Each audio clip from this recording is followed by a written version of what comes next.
Казахский орнамент – важная часть культуры народа, который долго вел кочевой образ жизни. Он был не только украшением немногих, самых необходимых предметов быта кочевников. В его элементах – отголоски древних верований, представления о мире, главные ценности людей, живших тысячи лет назад. Один из самых древних орнаментов казахского орнамента – 9 холмов. Его находили на изделиях карлуков, народе, первые сведения о котором восходят к V веку. Он, в частности, украшает и купол мавзолея Аиши-Биби. Предлагаю вам иллюстрированный рассказ о разных видах орнамента – геометрическом, космогоническом, зооморфном, растительном, о символике цвета. Возникновение орнамента. Его древнейшие виды. Элементы орнамента находят еще на предметах времен палеолита, но ведущую роль он начинает играть в эпоху неолита. Казалось бы, орнаментальные узоры рисовать проще, чем фигуры, но орнамент требует умения мыслить абстрактно. Если круг человек мог видеть каждый день, поклоняясь солнцу, то крест, спираль, свастика не встречаются в природе.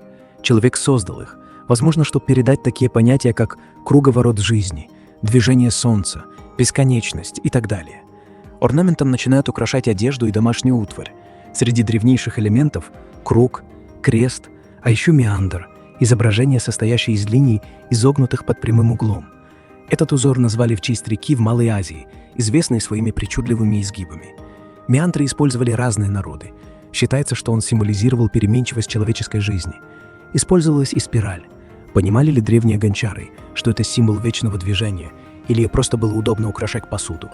Среди элементов геометрического орнамента, которым украшали посуду неолита, были зигзаги, ромбы.